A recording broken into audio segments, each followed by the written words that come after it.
explicarles un poquito más detalle.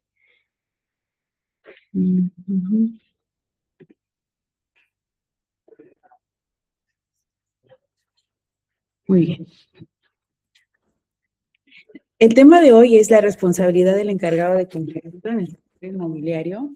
Y esto es algo fundamental, algo muy importante que deviene de este gran entorno, este gran gremio que es el sector inmobiliario y desde luego pues es un gran foco de atención para el SAT y para nuestro gobierno. Entonces, ¿de dónde nace estas responsabilidades o de dónde nace esta figura? Primero tendremos que regresar un poco y ver que en julio del año pasado salió una reforma a la ley antilavado. Su nombre original es Ley para Prevenir las Operaciones de Procedencia Ilícita, pero la vamos a conocer para nuestro webinar como la Ley Antilavado para que se den mejor ubicación.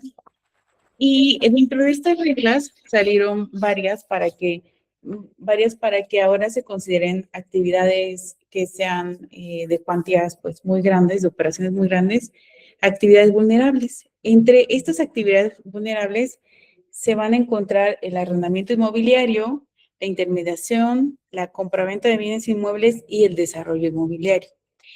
Y además de que se fueron incluidas como en estas listas de actividades vulnerables, también se les otorgaron, o más bien se les dieron más obligaciones en materia, si bien se lo tenemos que entregar al fisco, no son tal cual fiscales, pero sí tenemos la obligación de tener a alguien que sea responsable de prevenir el lavado de dinero en nuestras empresas o en nuestro negocio, además de tener un manual de cumplimiento, un enfoque basado en riesgos y, bueno, detectar a nuestro cliente, que más adelante veremos. Además, esta reforma incluía dos transitorios importantes, es decir, dos artículos que nos hablaban de reformas a futuro a la legislación, y una de ellas es para actualizar el reglamento, que son donde vamos a encontrar las características específicas de estas actividades y de cómo el gobierno nos va a requerir más cosas, y además de las disposiciones únicas que nos van a decir más características, ¿no? Ya ponerlo más aterrizado. Sin embargo, desde julio del 2025 se nos ya la forma en que vamos a decir a la autoridad qué operaciones estamos haciendo, de qué cuantía, qué necesitamos pedirle a nuestro cliente para integrar su expediente único y tener toda esta información al día, porque el SAT va a empezar a revisar que tengamos este seguimiento o este control dentro de nuestro negocio, y en caso de que no, pues nos ponen también en esta misma ley de julio del 2025 multas cuantiosas, y no es como para infligir temor, pero sí son multas que pueden llegar a, desde luego, cerrar a una empresa, ya que van desde el $1,000,000 hasta 7,600,000 aproximadamente. Pero además, si no se reporta alguna de estas operaciones que vamos a ver más adelante, también se puede cerrar, nos pueden requerir el pago como si nosotros hubiéramos hecho la transacción del 10% de la transacción hasta del 10 al 100%. Es decir, si hago la compra-venta de un bien inmueble de 10 millones de pesos y no lo reporté debidamente a través de mi oficial, de mi representante de cumplimiento o de mi persona encargada de cumplimiento, pues esta multa puede ser que sea de 1,000,000 o hasta la totalidad de la transacción, aunque el dinero no haya pasado por mí, aunque sea solo intermediario. ¿Ok? Vamos a seguir un poquito más adelante y ahora sí vamos a hablar de este tablero, las obligaciones que me imponen como arrendadora de inmuebles, como si soy intermediaria o hago compra-venta de los mismos, además como desarrolladora. La ley nos pone dos supuestos principales. El primero es que voy a tener la obligación de identificar a mi cliente. ¿En qué supuestos? En el supuesto de arrendamiento de inmuebles, siempre que supere los 1,605 UMAS, voy a tener esta obligación de pedirle a mi cliente todo su expediente. Toda esta información ¿Qué le tengo que pedir? Desde luego viene en en nuestra legislación, pero para decirles más o menos someramente, evidentemente es su identificación, comprobante de domicilio, fuente principal de sus ingresos, documentos generales que soporten quién es esta persona, quién está detrás de esta persona que está haciendo esta transacción. Se me olvidaba decirles un poquito, el precio de la UMA, nada más para que nos demos una idea, en el 2026 está en 117.31 pesos y pues esto deriva aquellas operaciones que voy a tener la obligación de reportar al SAT. Ahora, pues me parece que alguien preguntó algo, me levantó la mano. Adelante, por favor. Estás en mute.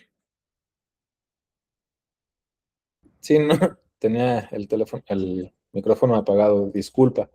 Estaba precisamente viendo eso, a cuánto equivalen los 1,600 sumas que nos estás comentando, y veo, bueno, que sí es una cantidad alta, 188,000 pesos, ¿no? Por cerrarlo.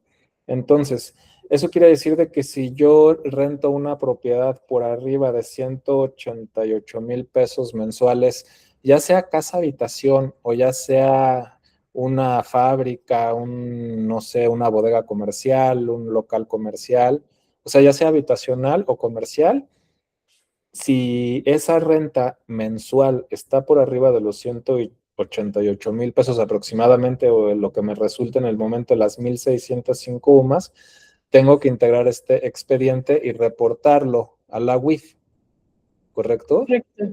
¿Y esto es Correcto. activa o masiva? Perdón, disculpa la pregunta, pero No te entendí la última palabra. estos 188,000 para el caso de que sea comercio, ¿es más IVA o ya con IVA? No, justamente la última reforma de este año ya nos dice que es con impuestos incluidos. Ah, ok, gracias. No, de nada, con gusto.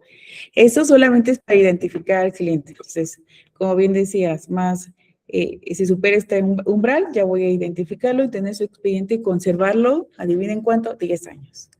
Ahora, si esta transacción supera las 3,210 sumas, que es una renta superior a 340,000 pesos, además tengo que reportarla al SAT o a la Unidad de Inteligencia Financiera a través del SAT.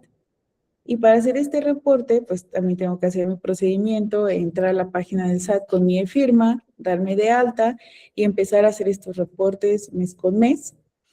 Esto es lo que va a hacer tal cual esta figura del representante de cumplimiento y si no bueno, ahorita nos metemos más en el oficial de cumplimiento.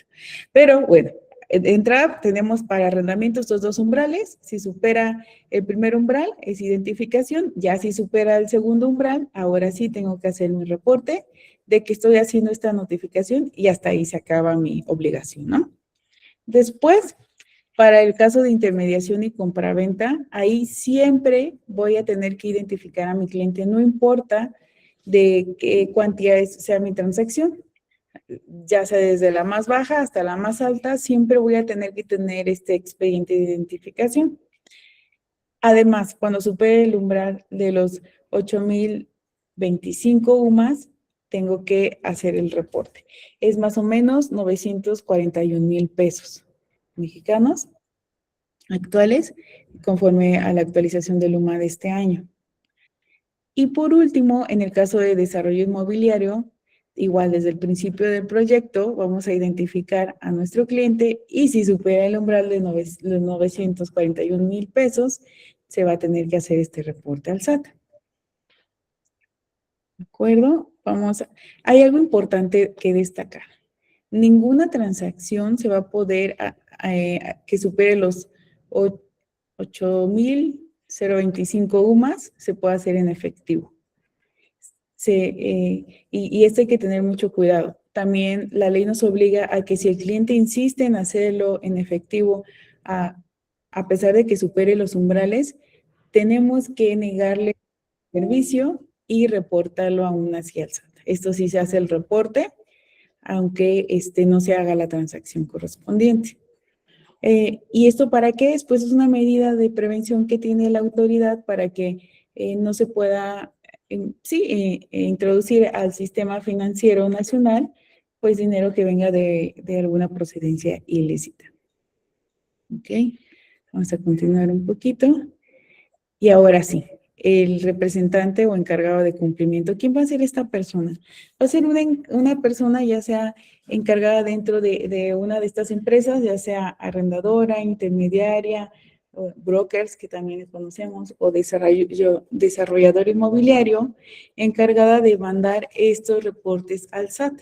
Se va a encargar no solamente de la integración del expediente, sino que ver también que si en cuanto supere el umbral, en cuanto llegue mi periodo de reporte a la autoridad, tengo que dar aviso. Es muy importante hacerlo en tiempo y forma, porque si no, pues se toma como que estoy ocultando la información a la autoridad y de nuevo volvemos a que las multas pueden ser muy cuantiosas. Este representante encargado de cumplimiento también va a tener la obligación de capacitarse cada año para actualizarse en la materia y estar al día, tal vez, por ejemplo, estas cosas que son muy básicas, pero que tal vez no tenemos como todo el tiempo presentes, es que el UMA se actualiza cada año. Entonces, si no está atento a esta actualización, puede ser que no esté reportando o que reporta al revés cosas que ya no están en ese umbral, o que no haya reportado algo y pues caigamos otra vez en esta posibilidad de alguna multa. Esta persona la designa tal cual el órgano de administración o administrador único, los dueños o el director general de la empresa, o en el caso de que solo sea una persona, pues evidentemente tal vez va a ser él mismo quien haga el reporte, ¿no? Pero sí es muy importante tener este representante. Y a su momento, cuando comenzábamos, les decía, salió esta ley. ¿Alguien tiene una pregunta? Irma, por favor, adelante. Sí, gracias.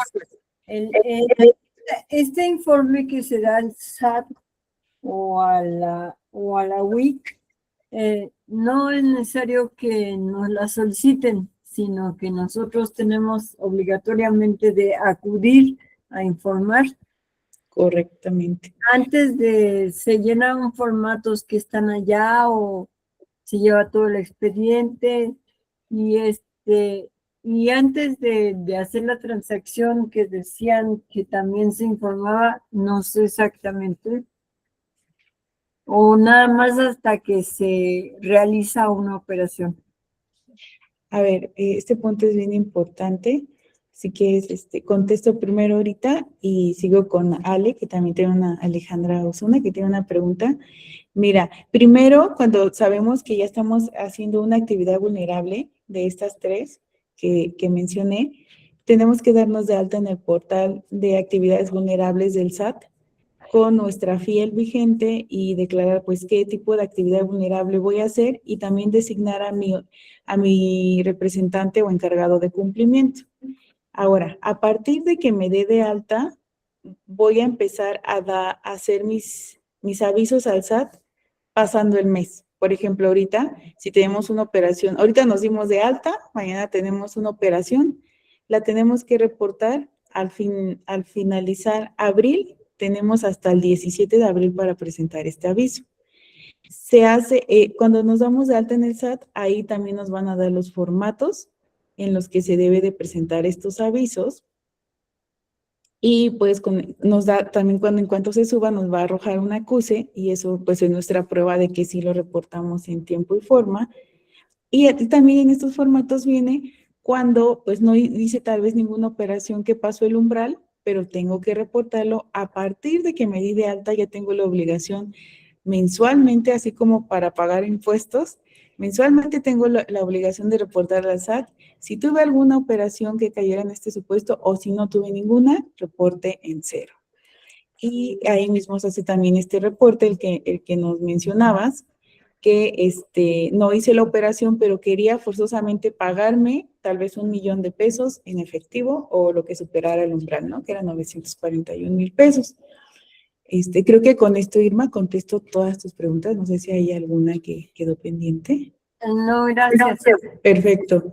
Se recibe una cantidad anticipada, como por ejemplo un depósito para asegurar la compraventa, por ejemplo, desde ese momento ya se informa al SAT, recibí tanto, o hay que esperar a que se cierre la operación y entonces ya decir, se hizo una operación de tanto. Sí se debe de reportar en el caso de que, bueno, primero integra su expediente, vemos cuánto cuesta el inmueble. Si el anticipo que te va a dar es menos de 941,000 pesos, no es necesario, pero puede ser que, como tú bien dices, el inmueble cueste más y te va a ir dando en parcialidades. La ley nos establece la acumulación. Entonces, dentro de los próximos 6 meses, vamos a contar esto que nos va dando nuestro cliente y cuando llegue a los 941,000, hay que hacer el reporte. Entonces, también si me paga en una sola exhibición, en ese momento se hace el reporte y listo. Pero sí es importante, y qué bueno que lo tocas, la acumulación es que en los próximos 6 meses, a partir de que me hizo el primer pago, voy a ir contando para que cuando cruce el umbral haga mi reporte al SAT. ¿Correcto? Ahora, Cuando pasa que luego pasa que no haces la operación o sea, que se cae, tienes 6 meses o más y no cierras una operación, ¿qué pasa en ese aspecto? en esos 6 meses, pues no haces el reporte, porque no ha superado el umbral. Entonces, cuando lo cierras, pero sí es importante que, por ejemplo, a lo mejor en un principio te dio nada más 10,000 pesos, pues eso no amerita reporte, pero a lo mejor en una segunda ocasión te dio 200,000 y a partir de ese 200,000 a los 6 meses sí juntó los 941,000, ahora sí se hace. Y por eso es que más adelante, ahorita les vamos a hablar del sistema automatizado, porque lo que también nos pide la regulación es que tengamos, un mecanismo automatizado que lo vaya haciendo, que tú vayas escribiendo lo que recibiste y a los 6 meses solito te calcule, oye, esto ya superó el umbral, es necesario el reporte, en el caso de las parcialidades.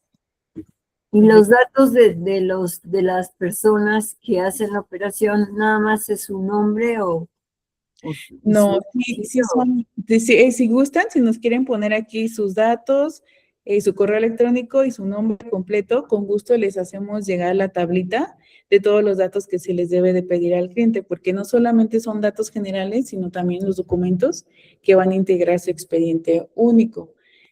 A ver si por aquí tengo alguno que les pueda, lo tenía aquí a la mano. Por ejemplo, para persona física mexicana, datos, evidentemente nombre completo, fecha de nacimiento, país de nacimiento, nacionalidad, actividad u ocupación, domicilio completo, teléfono, CUR, RFC y nombre de la autoridad que emitió su documento de identificación. Por ejemplo, si es el INE, pues el Instituto Nacional Electoral, pero en el caso de ser extranjero, pues tal vez el documento adecuado o si es pasaporte. Pero además de eso vamos a tener documentaciones a recabar. Esos fueron los datos, ¿no? Ahora documentación, vamos a llamarlo así, es el INE o documento de identificación como pasaporte, cédula, ahorita ya cédula ya no, pero documento migratorio sí, CUR, RFC, comprobante de domicilio, ya saben, no mayor a 3 meses, de luz, agua o de alguno bancario, una carta poder en caso de que lo esté gestionando una tercera persona, y algo bien importante, la declaración de quién es el beneficiario controlador, en caso de que si soy una persona física, pero tal vez estoy comprando por nombre y cuenta de otra, pues hacer esta declaración, y en caso de que sea siempre persona moral o fideicomiso, siempre se van a pedir todo lo mismo que dijimos ahorita, pero de cada uno de las personas que están atrás de esta empresa para identificar quiénes van a ser los dueños finales del inmueble. Y bueno, pero con gusto les podemos mandar la tablita de todos los datos dependiendo del tipo de persona, ya sea física, moral, nacional o extranjera, si nos regalan sus datos por aquí. Sí, claro. Gracias. Y también teníamos a Alejandra Osuna que nos... Adelante, Alejandra, perdón, por favor. Hola, muchas gracias. Buenas tardes. Parece que ya está un poco contestado, pero sí me vuelve a quedar la duda. Si el cierre de tu operación es los últimos días del mes, tenemos los 30 días posteriores para presentar el reporte al SAT. No, solamente tenemos los siguientes 17 días. No, 17, ok. Solamente 17, ya cuando te des de alta te va a salir un calendario en el cual te va a aparecer con tus último dígito de tu RFC, que tal vez tengas días adicionales para hacer el reporte. Ok. Entonces, puede ser que tengas un día más o puede ser que tengas hasta, me parece que son 7 u 8 días más. Pero pongámosle que la fecha final es 17, ¿no? Para no pasarnos, para prever. Bien, bien, muchas gracias. No, con mucho gusto. Oye, y una duda más entonces que me surge.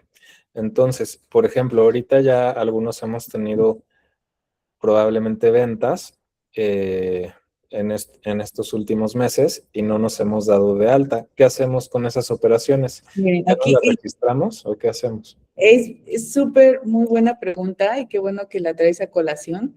Sí, en los últimos 10 años, sí, eran 5, la legislación nos marcaba 5, pero ahorita ya son 10. Si en los últimos 10 años realizaste de alguno de estos tipos de operaciones, tienes como un periodo de gracia para que antes de que se dé cuenta el SAT, tú hagas todos tus reportes de todas las operaciones que superaron los umbrales y que tenías que haberlos hecho. Y esto es muy importante porque sí nos han tocado clientes que han llegado y nos dicen, oye, es que ya me vino a decir el SAT que no hice mis reportes y que ahora sí es multa. ¿Y por qué les digo esto? Porque si tú haces tus reportes antes de que el SAT se dé cuenta, te quita la multa al 100%, del 50 al 100%, pero generalmente es al 100%. Entonces, si tú la haces antes de que se dé cuenta de que no reportaste los últimos 10 años, es mucho mejor que a que te esperes a que se dé cuenta y ahora sí te aplique la multa que vimos que era del 10 al 100% de la operación o que vimos de que era dependiendo de 1.200.000 hasta 7.600.000. Entonces, es mejor. Pero eso no viola un poco el principio de la retroactividad, porque Sí, bueno, seguro que sí, y tal vez puedas interponer un amparo. El tema es también la cuestión de conseguir un abogado, el juicio, y que ahora los jueces de distrito o los jueces que conocen de este tipo de amparos, pues están del lado de la legislación que acaba de salir. Eso es lo lamentable.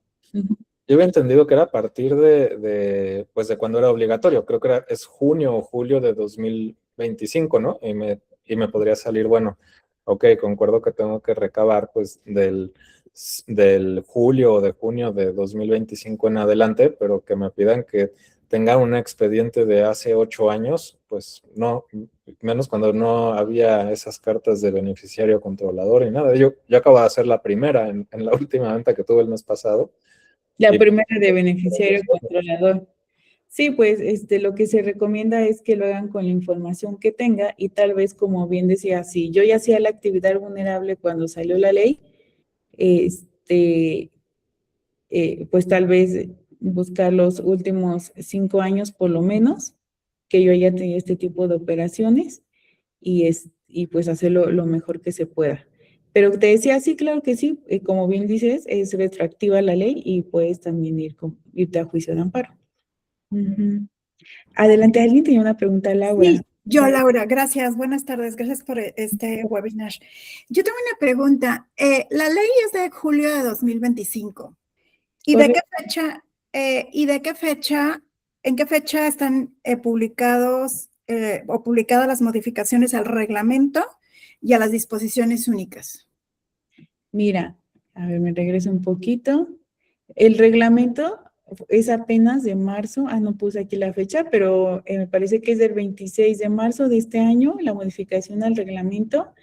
Para las disposiciones todavía no ha salido, se rumora que va a salir más o menos como para julio o agosto, pero no tenemos certeza, todavía no se ha publicado en la Gaceta, en gacetas oficiales ni en ningún lugar oficial. Ok, y entiendo el tema de la obligatoriedad a partir de que se publicaron las modificaciones a la ley en julio de 2025, pero bueno, generalmente cuando hay modificaciones la aplicabilidad no es sino hasta que está el reglamento y las disposiciones únicas también expedidas, ¿no? Esto sí depende mucho de lo que se haya establecido en el decreto modificatorio. En este caso, cuando sale, se establece en los artículos transitorios que al día siguiente de su publicación ya tiene obligatoriedad para el reporte, para el aviso. Entonces, el aviso tal cual sí tiene obligatoriedad, lo que no, lo que viene especificado en las disposiciones de carácter general va a ser ya, por ejemplo, en qué consiste las características de la evaluación de riesgo que tengo que hacer, que son otra obligación que nos vamos a tener como actividad vulnerable, qué características va a tener para identificar correctamente al beneficiario controlador y también para la capacitación tanto del representante de cumplimiento como para mi personal interno. Esos, sea, por ejemplo, sí van a ser, van a estar vigentes hasta que salgan las disposiciones. Mientras tanto, ahorita la obligación tal cual es aviso, y ese sí es el importante, tanto la identificación del cliente como el aviso. Ok, ¿y estos documentos que hay que tener en el expediente también se suben a la plataforma del SAT? No, esos tú los tienes que guardar. Ok. Y tener muy Y cuidado. toda esta lista que comentaste acerca de datos personales y documentos, ¿son tanto del comprador como del vendedor? ¿O es solo Correcto. de ambas partes? De ambas partes. Ok, gracias. No, con mucho gusto. Adelante, creo que tenía otra pregunta. Irma, por favor. Si yo trabajo en una oficina de bienes raíces, todo esto que dices, ¿también lo tengo que hacer o lo hace la que tiene la obligación en la oficina? O sea, Tú trabajas no sé, en cualquiera de esas. tú trabajas para una empresa de bienes raíces y cuéntame qué haces ahí. ¿Cuál es tu labor? Bueno, yo no trabajo, pero estoy pensando en introducirme. Tal vez, ¿no? Pero me imagino que entregas toda la documentación y y la empresa que hace la intermediación, tal vez el que contrata el broker o los vendedores, ella es la encargada de resguardar esta información.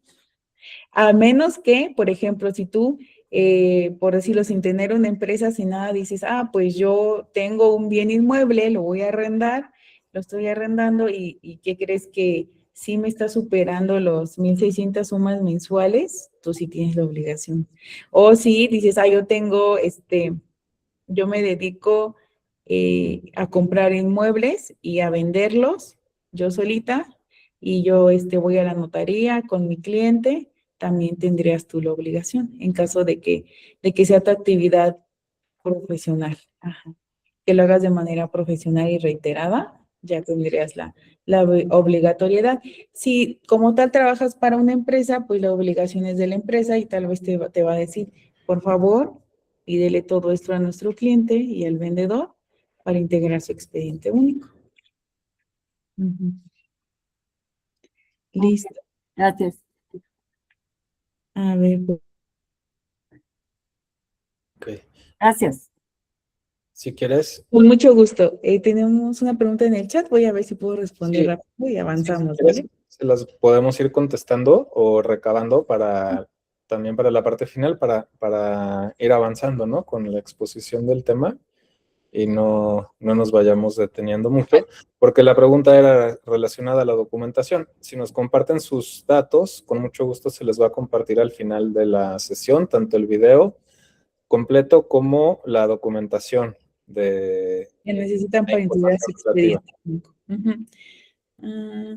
Dice, ¿cuáles documentos se notifican? Ahí sí no entendí mucho tu pregunta, tal vez que si van documentos juntos con el aviso al SAT, no, solamente se llena el formato del SAT ya una vez que está dado de alta y se manda solo el formato y tú conservas todos los documentos. Voy a continuar. Ahora, hay 3 nuevos cimientos operativos o 3 pilares de esta reforma y lo que les comentaba hace un momento. De estos nos los menciona la ley, que van a venir de manera robusta y explicada en las disposiciones.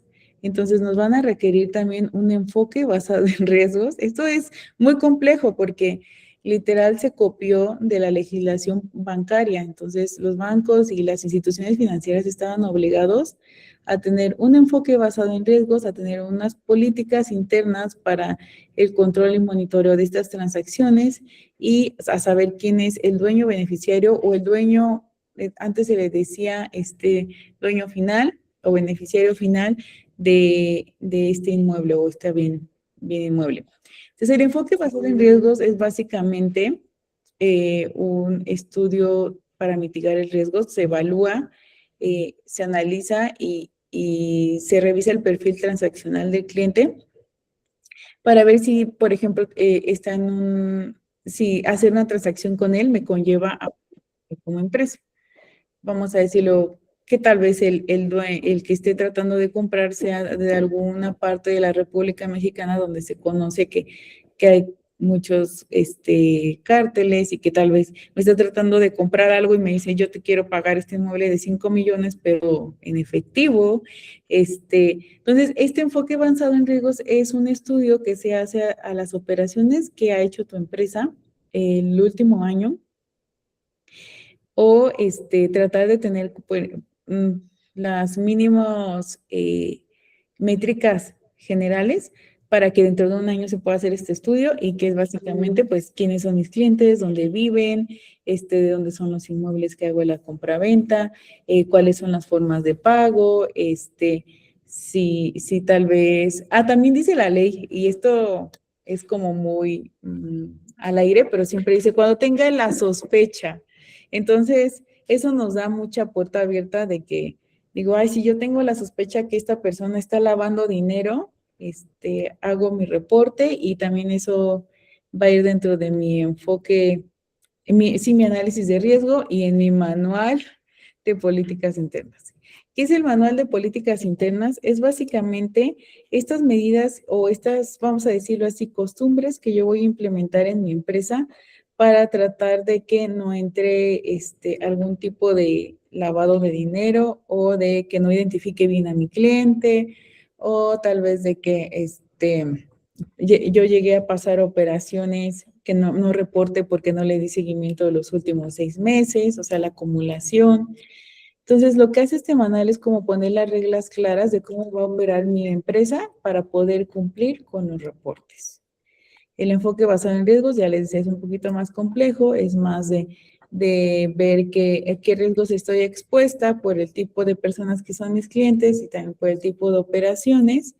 Y pues al año pues hacer un análisis de qué datos, de qué datos tuve al final del día de mis clientes y con los que puedo yo decir que tengo un nivel de riesgo o no de cada uno de ellos. Es que el tema es que aquí se mide de manera individual. O sea, por ejemplo, vamos a decir, Jorge Rodríguez vive en área fronteriza, tal vez recibe muchos dólares, pero tal vez no paga impuestos, ¿no? Entonces, puede levantarme ahí una alerta de que, pues, ¿de dónde saca tanto dinero? Es mi cliente y cada mes me quiere comprar un bien inmueble, pues yo ya estoy en un posible riesgo también de poder recibir dinero de lavado, o puede ser que una persona de 17 años o de 18 está tratando de comprarme un bien inmueble que es muy caro o tratar de invertir en desarrollo inmobiliario y tal vez no es una persona que haya heredado riqueza o demás, entonces eso también es otra alerta de dónde salió el dinero de esta persona. También pasa lo mismo con las personas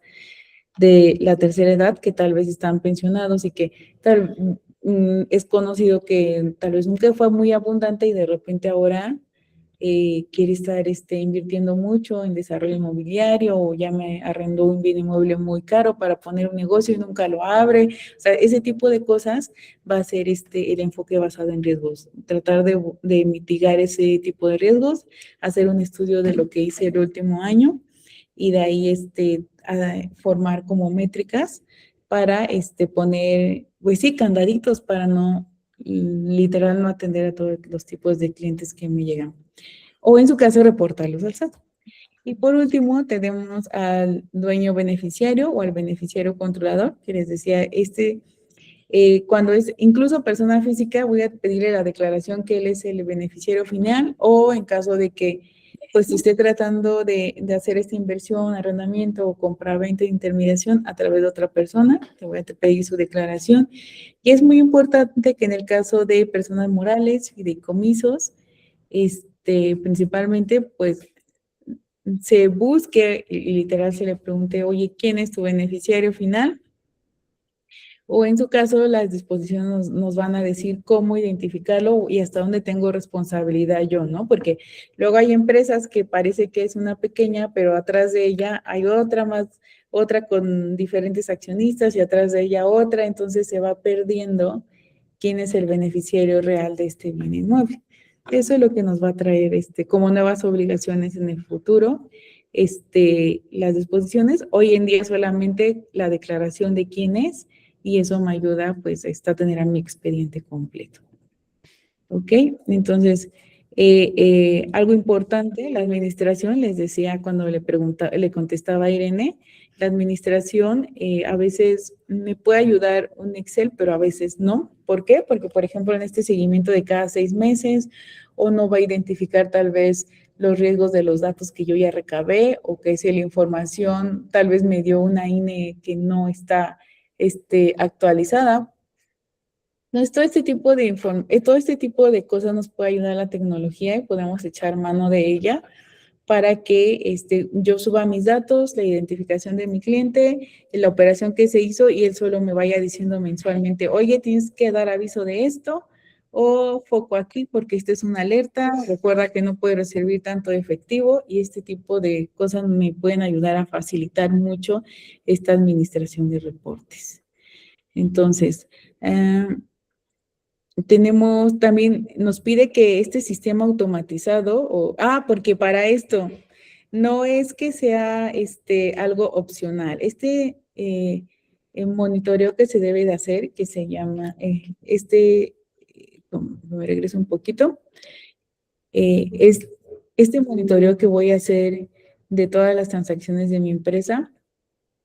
Es una obligatoriedad que nos los pone el artículo 18, en donde me pide que yo tenga mecanismos tecnológicos automatizados para hacer el rastreo y pues evitar o minimizar los errores que haya de todo el tipo de, tanto de identificación como de transacciones de mis clientes. Y para ello me pide que tenga 3 cosas principales o fuertes este mecanismo, y uno es que tenga un monitoreo permanente, o sea, todo el tiempo va a estar revisando qué se hace, quién lo hace y cómo.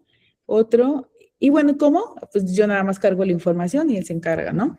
Otro, el seguimiento intensificado, donde pues tal vez yo ya identifiqué un cliente que me está comprando extrañamente de más, o tal vez es una persona políticamente expuesta. Este es un dato importante. Recordemos que las personas políticamente expuestas son aquellas que tienen un cargo público relevante, ya sea en México o en el extranjero, y que pues ellos están muy en contacto o pueden ser corrompidas dentro de sus puestos, y que por eso tengan mucho dinero y traten de lavarlo a través de la compra de inmuebles o de alguno de los negocios de bienes raíces.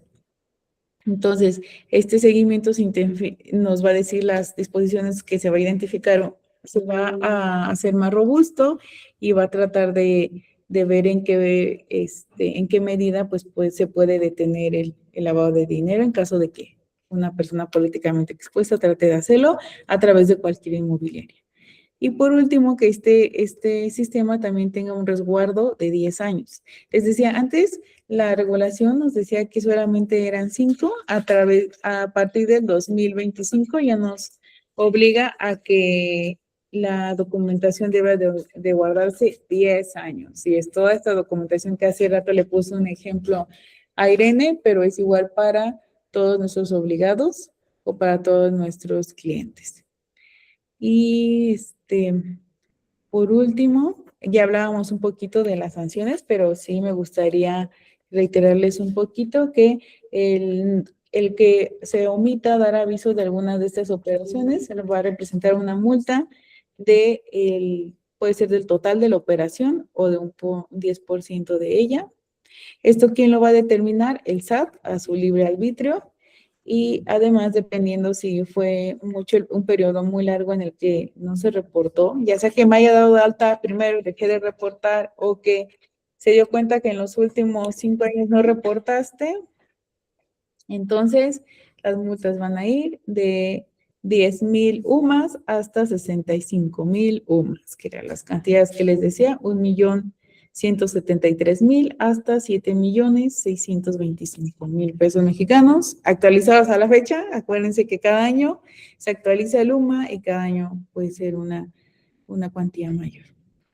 Y por último, vamos a hablarles un poquito de cómo funciona el sistema automatizado, y Jorge tiene vasta experiencia. A ver, adelante, Irma Arellano, antes de que cambiemos el micrófono. En el caso, por ejemplo, yo soy propietario y quiero vender mi propiedad. En ese caso, ¿qué pasa? Tú solamente entregas, te van a pedir toda tu documentación, toda esta, te lo va a pedir ya sea tu intermediario que te está ayudando a hacer la transacción, o te lo va a pedir tu notario. Como los dos tienen la obligación de recabar toda esta información, tú solamente vas a entregar tus documentos y ellos se van a encargar de, en su caso, hacer el reporte. Y listo. Y ahora sí, los vamos a dejar con Jorge Rodríguez, que va a hablar un poquito más. Perdón. Adelante, Laura, por favor. ¿Tenías pregunta, Laura? Perdón, todo Ajá. esto que ahora estamos obligados como brokers, ya lo hacía el notario, ¿no? Esto lo hacía el notario, pero para cumplir con otro tipo de, bueno, sí, hacía un aviso a la unidad de inteligencia financiera, pero no era tan robusta. Era muy básica, literal, su informe era casi los datos generales, quién compra, quién vende, cuál es el inmueble y la fecha de la transacción. Ahora él tiene la obligación de, si bien antes sí también te pedían los documentos generales, ahora te los van a integrar un expediente único. Antes era porque ellos tenían la obligación de manera civil, por ser un fedatario público, de verificar la información de su cliente, pero ahora, además de eso, para cumplir con el SAT, van a tener que tener su expediente único, que puede ser casi el mismo, o implementar un poquito, como en el caso de tal vez se me ocurre, ocupación o la carta poder, pero básicamente era lo mismo. Sí, porque yo recuerdo que sí los clientes sí llegaban a llenar formatos de control, el beneficiario controlador, sí los llenaban y los firmaban en notaría. Sí, y antes solamente, ahorita estamos igual, que solamente era con la simple declaración de quién sabe que, o sea, yo sé que yo soy el beneficiario, o que tal vez es Jorge, y con eso era suficiente. Ahora con las características de las disposiciones, tal vez sea un poquito más exacta esta definición, ¿no? Muchas gracias. No, a ti con gusto. Y por ahí había otra pregunta antes de que pasemos. Sí, era nada más para complementar. Es que el punto es más bien si, yo creo que nuestra pregunta, la mayoría de los brokers, es si más bien este no es trabajo de la notaría y estamos duplicando procesos, o también somos ahora corresponsables. Y la siguiente pregunta que me vendría a cabo es que, bueno, en la mayoría de los estados y en específico Ciudad de México, nuestra figura no se reconoce dentro de una operación de compraventa, ¿no?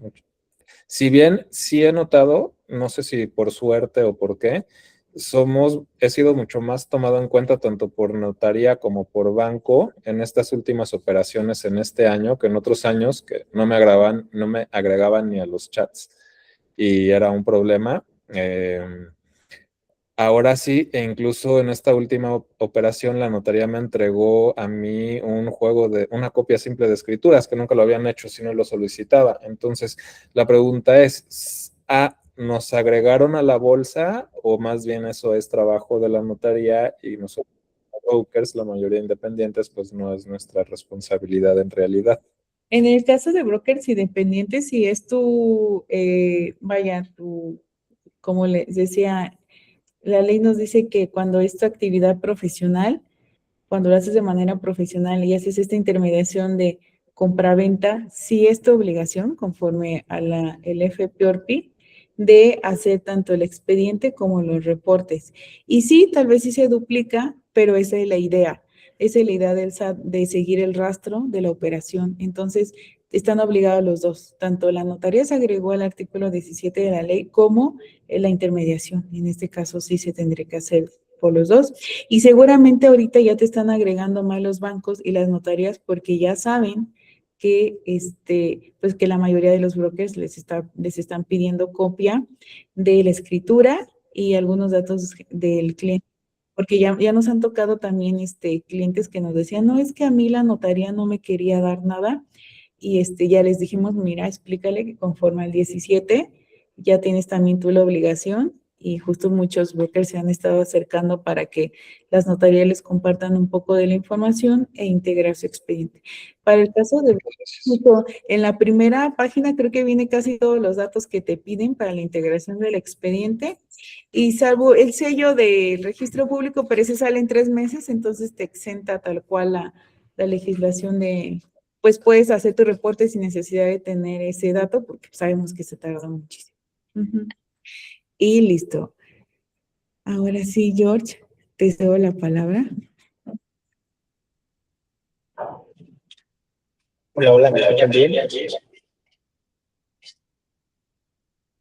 ¿Sí? Deme un segundo. Listo, ahora sí, ¿me escuchan bien? Espero que Sí, sí, ya te escuchamos perfecto, Jorge. Sí, adelante, Jorge. Tuve que cambiar ahí los audífonos, luego lo he vivido más. Así que, pues una excelente exposición de Nayeli. Entonces, espero que se hayan disipado algunas dudas. Seguramente les habrán dejado algunas más, pero esa es la idea también de que ustedes, ahora que les toca estar en este tema de cumplimiento, pues se puedan acercar también a nosotros, a Nayeli, que tiene gran experiencia y les puede decir o resolver aquellas dudas adicionales, ¿vale? Y bueno, de mi lado lo que les quería platicar es, ahora bien, dentro de estas obligaciones que espero que no se hayan espantado tantos por ahí o tantos por ahí, sino más bien hay que poner manos a la obra. ¿En qué sentido? Uno, como ya les platicó esta Nayeli, pues tenemos que llevar una buena trazabilidad en el tema de los expedientes, los monitoreos, estar validando que las personas que actualmente tenemos alguna vinculación por la compra, venta, etcétera, de algún bien inmueble, pues hacer ciertas validaciones de manera periódica y recurrente. Eso lo que nos va a ayudar es a dar cumplimiento con lo que nos pide la nueva actualización de la ley antilavado, ¿vale? Entonces, dentro de este marco, yo les podría decir, tal vez con temor a equivocaran, pero muy acertado, muchas de las obligaciones las vamos a estar cubriendo con el sistema automatizado y parte de esta sesión que siento que la habíamos metido de 1 hora, pero bueno, creo que nos podemos extender unos minutos más.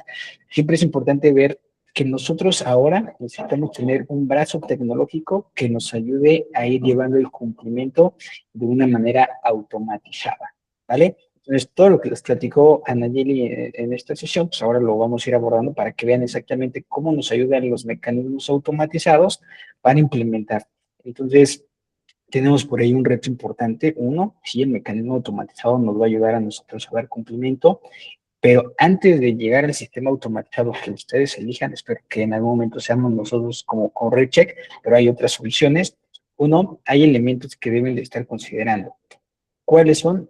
Ellos con la siguiente lámina, ya no sé si la metimos ahí, Ana, pero hay aspectos claves que tenemos que considerar a la hora de poder estar integrando un sistema automatizado. Uno, primero, ¿qué elementos nos va a estar ayudando a cubrir? Es decir, nosotros vamos a tener un cliente, un comprador o un vendedor, y al menos tenemos que tener la certeza de que esa persona, en el proceso de hacer ese primer check o ese primer registro, validar si no aparece en lista de vigilancia, ¿vale? Entonces, ojo, esto es preventivo y ahorita vamos a ver cómo se refleja en el sistema automatizado.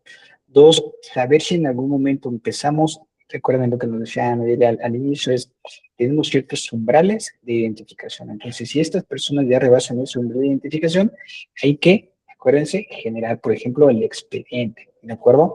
Entonces, ya de ahí vamos a ver como ese expediente que seguramente muchos de ustedes lo tenían o lo tienen todavía en papel, algún folio en alguna gaveta, pues ahora hay que desempolvarlo y cargarlo a los mecanismos automatizados, porque ahorita van a ver de qué forma nos va a ayudar a automatizar algunos procesos, ¿vale? Entonces, uno, saber en qué momento lo van a incluir los mecanismos automatizados. El otro es asignar el responsable.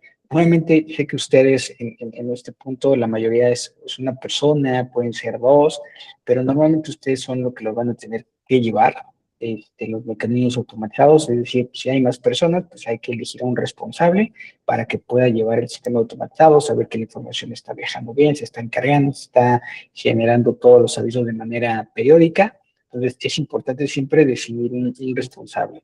La segunda es la parametrización del sistema. Lo que quedamos hace unos segundos. Tal vez yo soy un intermediario, pero tal vez yo soy, por ejemplo, un tema de desarrollo inmobiliario, temas de arrendamiento. Podemos tener en algún momento, y esto lo hago siempre, distintas cachuchas en algún momento. Entonces, el mecanismo automatizado tiene que estar muy alineado a lo que hacen ustedes en su día a día, lo que nos pide la ley estar monitoreando, ¿vale? Entonces, esto es muy, muy importante tenerlo en consideración. La siguiente lámina, por favor, ahí, Anita, aprovechando que la tenemos, es el tema de los mecanismos automatizados. Como bien saben, vamos a tener información sensible. Entonces, en algún momento, todos los mecanismos automatizados tenemos que tener ciertas certificaciones que nos ayuden a decir que la información que nosotros tenemos en el mecanismo, con los sistemas automatizados, tienen alguna certificación. Ahí la más común, sin meterme en tantos temas técnicos, es una que se llama ISO 27001, que es de seguridad. Pregunten a los proveedores qué mecanismos de seguridad manejan. Es muy importante tenerlos en el radar. No bien, pregúntenlo, siempre hagan la pregunta concreta. Otro aspecto clave es armar un pequeño plan. Si muchos de ustedes, y no solamente voy a hablar del mecanismo automatizado, sino de todo lo anterior, ya tenemos nuestro manual de PLD. Digo, no sé si muchos por aquí ya lo tengan, pero hay que considerarlo. Tenemos que tener ciertas políticas, tenemos que tener obviamente los mecanismos automatizados, etcétera. Entonces, todas estas tareas que son importantes y que tal vez si no las llevamos ahora para ese tipo de eventos, para decirles, al menos vayan planificando en qué momento voy a tener mi manual, en qué momento voy a tener mis avisos de privacidad, etcétera, y los mecanismos automatizados entre ellos, para ya poner una fecha a esta nueva actualización de la ley PURPI. Y por último, un tema de capacitación. Es decir, tenemos que capacitarnos en el uso de la tecnología y en el uso de los mecanismos automatizados que, reitero, nos van a ayudar a dar cumplimiento con todo el tema de la ley antilavado. ¿De acuerdo? Entonces, voy a aprovechar los últimos 5 minutos que tenemos para que vean un mecanismo automatizado, para que vean qué tan fácil es en algún momento llevarlo. Puede ser el de RedCheck, espero que así sea, pero puede haber otro. Lo importante es que empiecen a tener un mecanismo automatizado porque, ojo, es obligatorio. Adelante, Mari Carmen. Jorge, este manual de cumplimiento, ¿cada quien lo tiene que hacer o existe como alguna guía para hacerlo o cómo es? Sí, es una muy buena pregunta. Y ahí, Feliz, si me acuerdan algo, Daniel, pues ahí me interrumpe, con toda la confianza. Y nosotros, hay una guía que eventualmente, bueno, primero contestando, cada uno de ustedes que se le llaman sujetos obligados tiene que tener su propio manual. Entonces, es un manual individual por cada sujeto obligado, en este caso, por cada uno de ustedes, ¿vale? Entonces, es obligatorio, sí, tener un manual que nos ayude a identificar cómo prevenir el lavado de dinero, entre otros elementos, ¿vale? Normalmente, y espero que también por ahí nos puedan dejar sus datos, para compartirles material de apoyo. Les podemos compartir, ojo, aquí lo voy a poner un asterisco gigante, es una guía para que ustedes vean qué elementos debe de tener un manual de PLD, etcétera, pero que les ayude a ustedes a tomar esa guía y que ustedes puedan elaborar su propio manual, ¿vale? Entonces, contestando la pregunta, sí, cada uno de ustedes como sujetos obligados tiene que tener su propio manual y nosotros les podemos facilitar. Ojo ahí, un asterisco gigante, solo es una guía. Ya ustedes lo tienen que ir adaptando. Por ejemplo, Mari Carmen, no es lo mismo seguramente tu operación tuya, Mari Carmen, que la de Laura Lira, por ejemplo, seguramente eran cosas similares, pero en el fondo sí tienen ciertos procesos. Entonces, esos procesos hay que, hay que alinearlos de acuerdo a lo que hacemos cada uno de nosotros, ¿vale? Espero por ahí haberte respondido la pregunta. Y todos igual les pasamos material de apoyo para que puedan empezar a hacer estos elementos, ¿de acuerdo? Gracias, Jorge. Perfecto.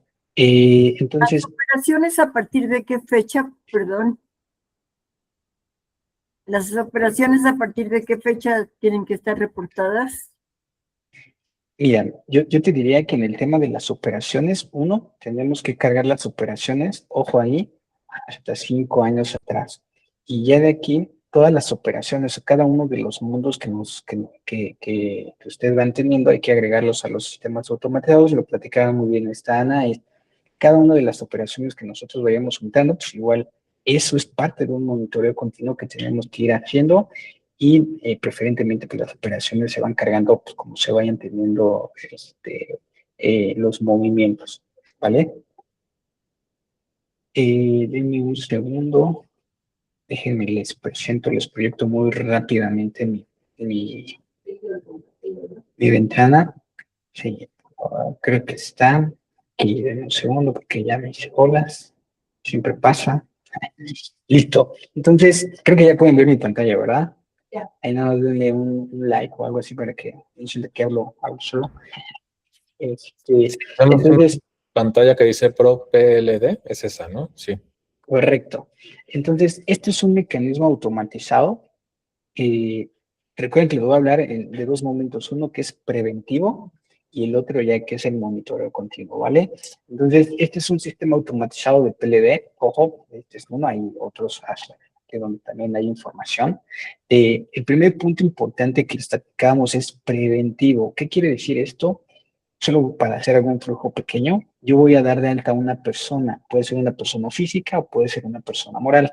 Entonces, si yo doy de alta a una persona física, solo por poner el ejemplo, en un segundito, lo que va a hacer la plataforma es que cuando yo recargue los datos de esa persona física o de esa persona moral, la plataforma lo que me va a decir es, ¿esa persona aparece en listas o no aparece en listas?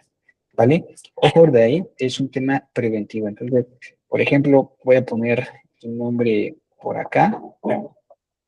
Y lo que hace la plataforma de manera oportuna o luego es, te dice si Jorge Rodríguez Telles aparece en una lista o no. Entonces, por ejemplo, aquí hay una coincidencia con un Jorge Rodríguez Telles, me dice que el porcentaje de coincidencia es del 100% y me dice que es una lista de personas bloqueadas, ¿vale? Inmediatamente si yo llegara, ojo, y ahí es importante mencionarlo, obviamente he dado de alta una lista de personas bloqueadas, pero que nos ayuda para el tema de la demo, créanme que me porto bien, pero si yo saliera en una lista de personas bloqueadas, inmediatamente si quiero hacer con ustedes, lo que tendré que aplicar es negarme el servicio, ¿vale? Por el tipo de lista. Pero si tal vez yo no pagué mis impuestos, no tiene nada que ver con PLD, pero es información que normalmente dan los mecanismos automatizados, ¿de acuerdo? Entonces, ojo, esto es preventivo. Entonces, llega una persona, lo primero que le digo es cómo te llamas, etcétera, dame tu nombre, sin que él lo sepa, meto la información a los mecanismos automatizados y ya me dice si estoy en lista o no. ¿Vale? Entonces, esta es una primera tarea que debemos de hacer ahora. Muchos sistemas automatizados ya tienen listas. Hay ocasiones que algunos mecanismos automatizados no tienen las listas, pero hay otro tipo de proveedores. Entonces, estamos hablando de más elementos. En nuestro caso, pues tratamos de darles la solución completa. ¿Vale? Entonces, ese es el primer paso. Dar de alta, obviamente, pues aquí te pide los datos generales, lo que normalmente nos pide la ley tener de información, lo podemos estar cargando en los mecanismos automatizados. ¿Y qué pasa si ya, por ejemplo, yo hago una operación con ustedes ya siendo yo su cliente, pues entonces, y rebaso los umbrales, me tienen que generar un expediente, que es lo que platicaba Ana hace unos segundos. Entonces, ya una vez que ya yo le di de alta a Jorge Rodríguez aquí, ya llené sus datos, entonces me voy a la parte donde tengo los expedientes de todos mis clientes y si se dan cuenta me dice el tipo de persona, el nombre, el nivel de riesgo, que es algo nuevo que nos pide la ley, Y yo voy a ver en este caso a Juana Yesca para que vean cómo se tiene un expediente. Y ojo, es un expediente digital, ¿vale? Entonces tenemos los nombres de Juana Yesca, me dice que este expediente a nivel de datos, de acuerdo con lo que nos pide la autoridad, está completo. En la parte de la documentación me dice que tenemos la mayoría de los documentos que nos pide la ley. Y bueno, y hacia abajo tenemos pues la información general, donde me dice, mira, es Juana Yesca, es en dónde vive, a qué se dedica, teléfono de contacto, información complementaria que podamos estar requiriendo. Ojo, son datos. Lo que sigue es la parte de la documentación digital, donde normalmente hay que pedir un comprobante de domicilio, alguna INE, y es muy importante mencionarlo porque, como les platicaba antes, hemos tenido varios clientes que me dicen, oye, a mí me hicieron una observación cuando me hicieron la cita de verificación porque la INE no se ve. Entonces, recuerden que es obligación a nosotros estar agregando los datos de un cliente, que sean legibles los datos. Créanme que es muy importante ese punto, entonces siempre tiene que ser legible, ¿vale? Entonces, la plataforma te facilita para que agregues los documentos que ustedes necesiten. Hace un momento platicaba alguien del equipo que pues el notario le da hasta copias de las escrituras y demás. Ese tipo de datos los pueden guardar en los mecanismos automatizados para tener el expediente completo de cada uno de los clientes. Entonces, la respuesta es sí, traten de tener la mayor cantidad de datos que nos ayuden a sustentar a este cliente, ¿vale? Algo importante con el cambio de la regulación son el tema de los beneficiarios controladores. Ojo aquí, pues pueden ser tantos como sean necesarios. Si nosotros tenemos relación con una empresa moral, pues aquí lo que tendríamos que tener es a los accionistas, apoderados legales, etcétera. Entonces, es estos datos. Un caso muy práctico con ustedes es, tal vez si yo como Jorge Rodríguez Telles voy a arrendar un departamento, por así decirlo, que vale más de 190,000 pesos al mes, pero ojo, yo firmo con ustedes, pero quien va a vivir ahí tal vez sea mi mamá. Entonces, ojo, ahí quien hace uso, goce y disfrute del bien inmueble no es Jorge Rodríguez Telles, aunque yo firme con ustedes, sino mi mamá. Entonces, tienen que pedir los datos de mi mamá, quien es el beneficiario controlador, porque hace uso, goce y disfrute del bien inmueble, ¿vale? Entonces, aparecería aquí el nombre de Jorge Rodríguez Telles y aquí tal vez el nombre de mi mamá, ¿vale? Ese tipo de datos son importantes que los empecemos como a considerar para agregarlos en los mecanismos automatizados. Y ojo, muy importante, estas personas relacionadas también se validan en automático contra listas de vigilancia. Ojo, ustedes no tienen que hacer nada más que cargar la información y los mecanismos automatizados te ayudan a poder estar monitoreando de manera constante, ¿vale? Una de las preguntas que tenemos es unos segundos, es aquí donde vamos a ver cada uno de los movimientos que tiene este cliente. Entonces aquí vamos a ver cada uno de los pagos que va teniendo y a partir de eso vamos a poder estar monitoreando a los clientes de manera constante. ¿De acuerdo? Y bueno, algo muy importante es esto que nosotros le llamamos la línea del tiempo. ¿Por qué les digo que es importante? Porque aquí te da una trazabilidad de todos los momentos en la que la plataforma estuvo monitoreando, por ejemplo, a Juana Yescas. Entonces te dice, lo primero que hicimos fue dar de alta el expediente, lo segundo que hicimos fue validarlo contra listas de vigilancia y te da básicamente toda la información importante, por ejemplo, de algún movimiento que haya rebasado en algún umbral, te lo da aquí y te deja tener la trazabilidad, que ojo, es muy importante para los mecanismos automatizados cuando nos hacen las visitas de verificación o en alguna auditoría. Este elemento es muy importante para realmente saber todo lo que hemos estado monitoreando de nuestro cliente. ¿De acuerdo? Y bueno, ya hablando del expediente, el siguiente punto importante es, oye, ¿y cómo esto me ayuda a mí a generar los avisos que tenemos que subir al portal del SPPLD? Pues bueno, como les decía, la plataforma monitorea de manera constante a cada uno de los clientes. Me voy aquí donde dice alertas HAT, me voy a la que dice reportadas, que ya tenía abierta esta pestaña por acá, y aquí me dicen, mira, esta operación rebasó el umbral y por tanto, tenemos que descargar, en este caso, el XML, que ojo, es el que nosotros subimos al portal del SSPLD, ya lo voy a abrir por acá, y este es el documento que nosotros tenemos que subir al portal para que evidentemente reportemos si rebasa una operación. Pero ojo, también es importante, si ustedes ya están de alta en el portal, ojo, y tal vez no tuvieron ninguna operación en enero, febrero, marzo, abril, bueno, ahí me estoy adelantando en abril, hasta marzo, todos ustedes tienen que mandar un reporte en ceros, ¿vale?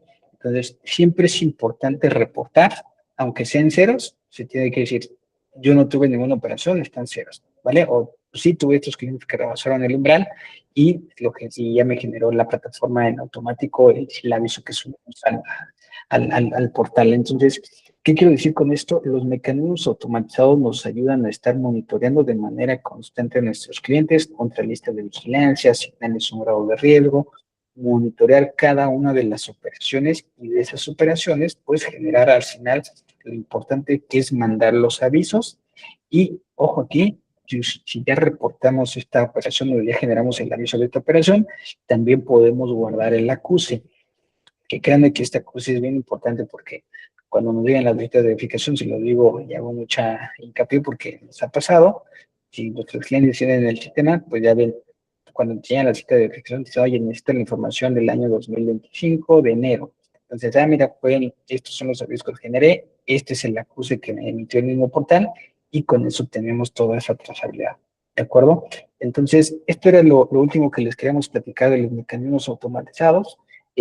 Nosotros siempre les decimos, busquen soluciones que están allá afuera, primeramente busquemos a nosotros, pero es importante que busquen soluciones para que se adapten a cada uno de ustedes. Entonces, si dan cuenta, los mecanismos automatizados nos ayudan a tener todo este control, ¿de acuerdo? Entonces, pues de mi lado eran los últimos puntos. Adelante, Mari Carmen.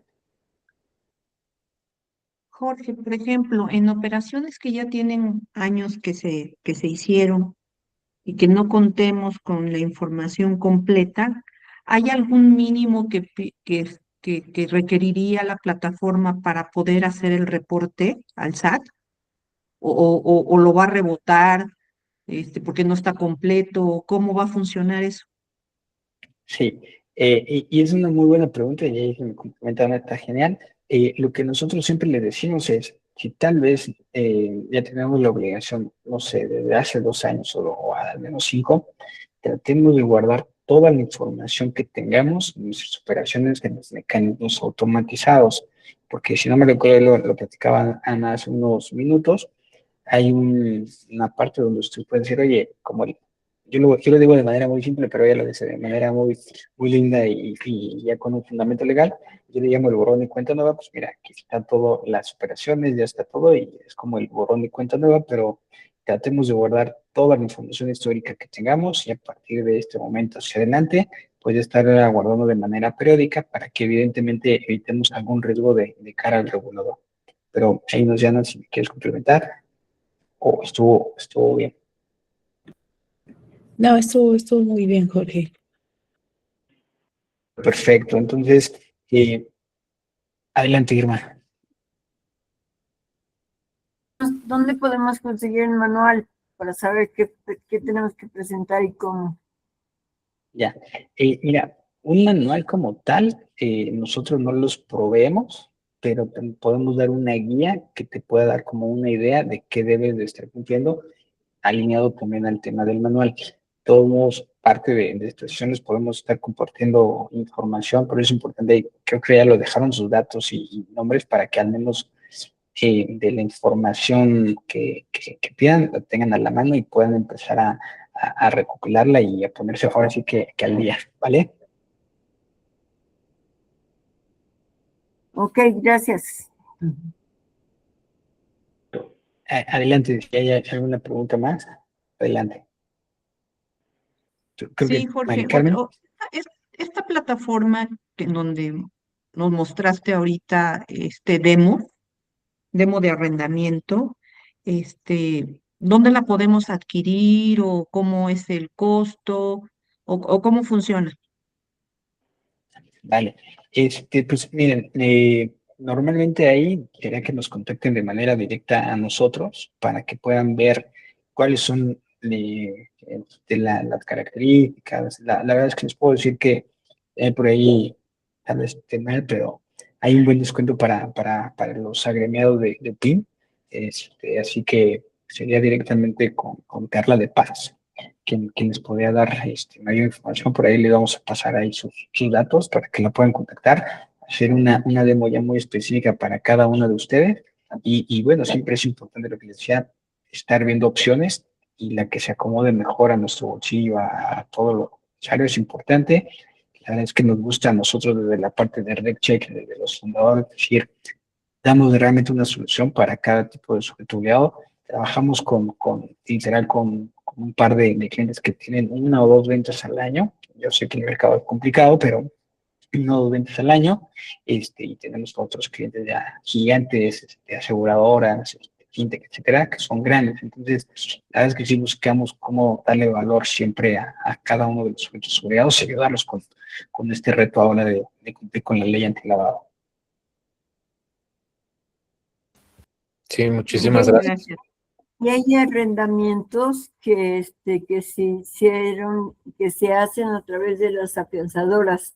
¿Ahí qué pasa? Porque las afianzadoras supuestamente tienen toda la información, ¿no?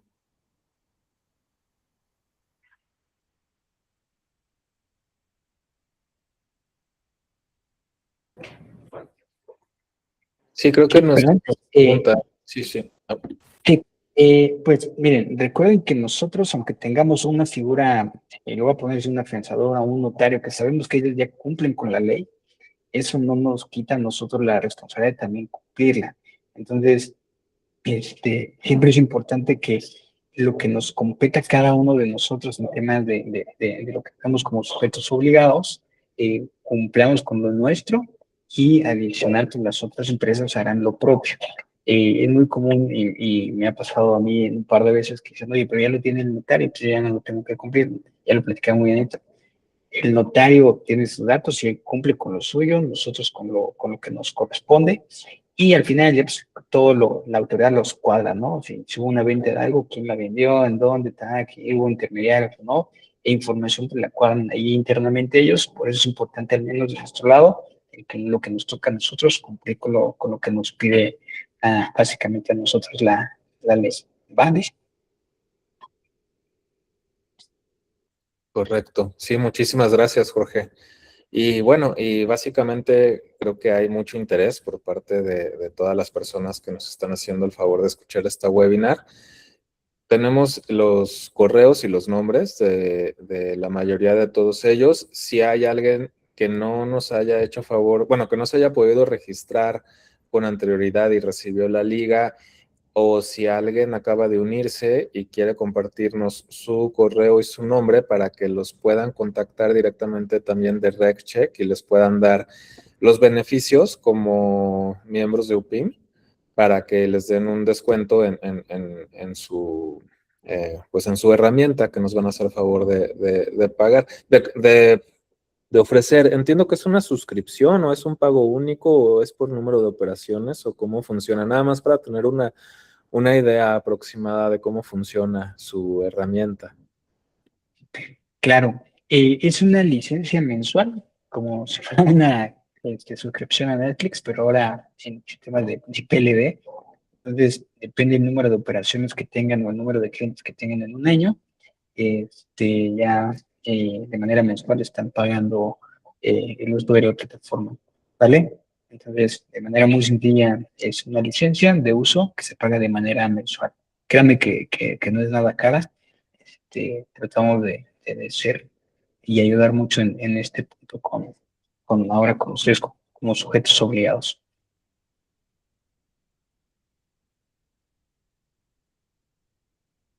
Ok, muchísimas gracias. Aquí, por ejemplo, nos pide Alejandra Osuna que también se le comparta la información a un correo de Armando Raigosa. Nada más si nos confirmas, Alejandra, el nombre completo. Me imagino que es Armando Raigosa, pero nada más para tenerlo a la mano, ¿no? Porfa.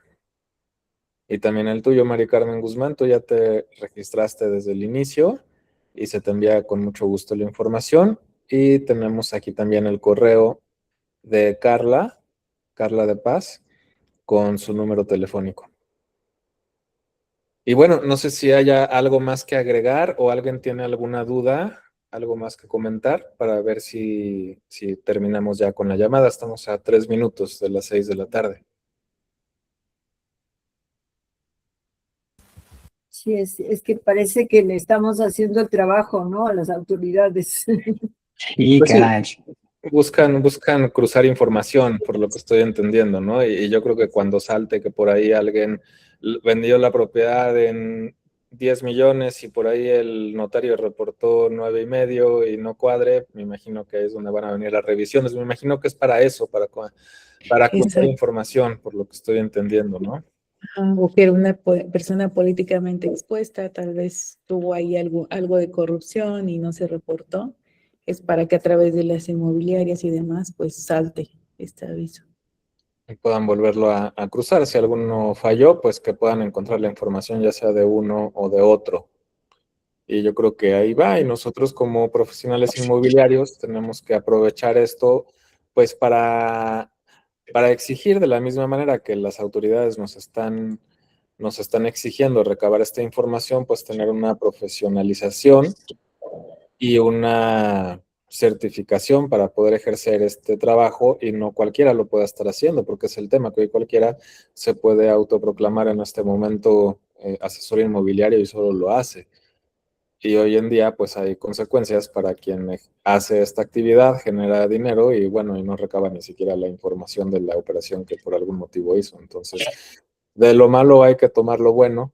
Y de ahí, pues eso, ¿no? Ojalá esto sirva al menos para profesionalizar ahora sí, por fin, a este sector, a este gremio y a esta actividad. O Correcto. también cuando no te pagan la comisión o no te la pagan completa, interviene la Secretaría, el SAT.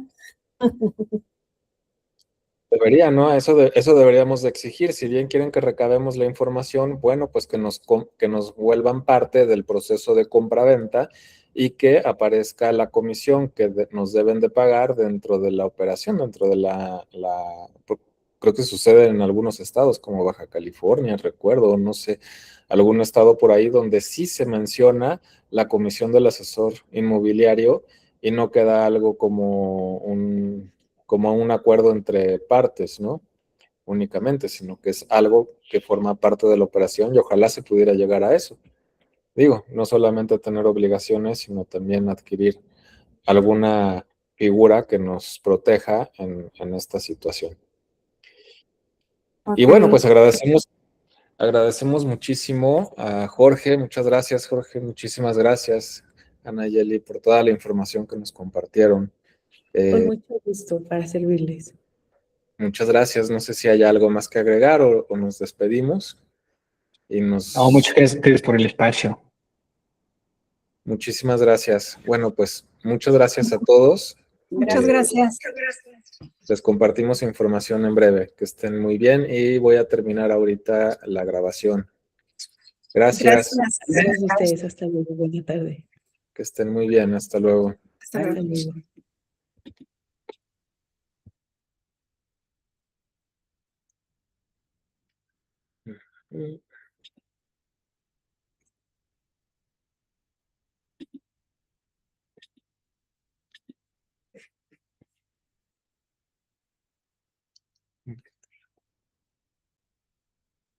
Eh,